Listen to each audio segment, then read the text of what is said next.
Au chapitre précédent, nous avons pu distinguer les différentes méthodes. Et on a appris qu'on pourrait les distinguer en utilisant leurs propriétés physiques, qui sont leur couleur, leur conductivité électrique, leurs propriétés magnétiques, leur température de fusion et leur masse volumique.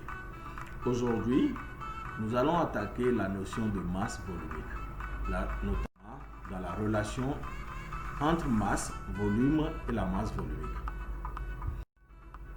Alors, à la fin, on doit savoir que chaque matériau est caractérisé par sa masse volumique. On doit connaître la relation entre masse, volume et masse volumique.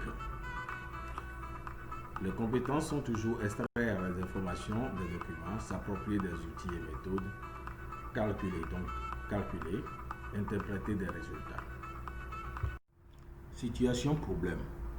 Pour son exposition à la foire, Accouvi décide de présenter des soldats de plomb.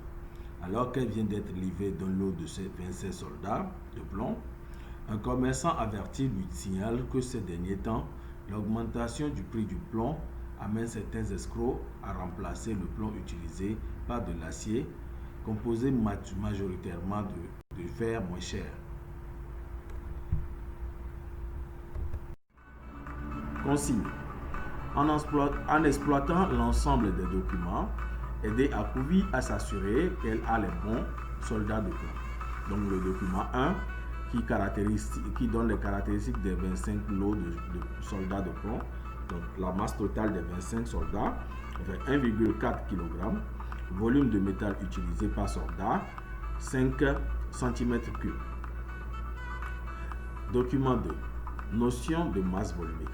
On définit la masse volumique comme étant une grandeur physique qui caractérise la masse d'un matériau par unité de volume. Elle s'exprime en grammes par centimètre cube, en kilogrammes par litre ou en kilogrammes par décimètre cube. Notion 3, document 3, relation entre masse, volume et masse volumique. Pour un matériau donné, la masse d'un objet est proportionnelle à son volume.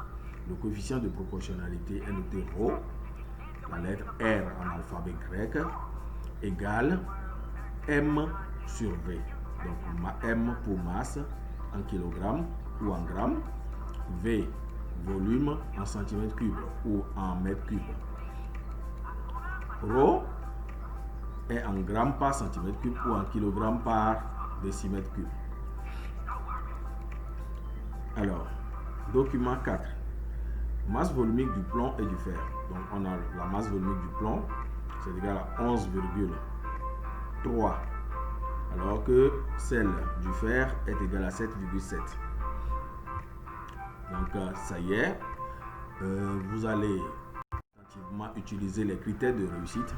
Donc, j'ai réussi à extraire des informations. Si j'ai pu déduire la masse d'un soldat et que j'ai exprimé le résultat avec la bonne unité. J'ai réussi les calculs si j'ai pu écrire la formule reliant la masse, le volume et la masse volumique tout seul. J'ai déduit la formule écrite de la masse volumique. J'ai posé le calcul avec les valeurs numériques.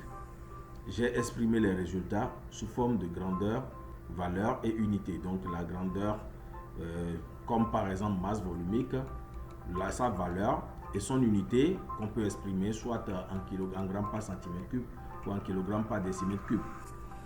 Alors, j'interprète les résultats toujours en faisant quoi? En comparant le résultat à la masse volumique du plomb donné par le document 4.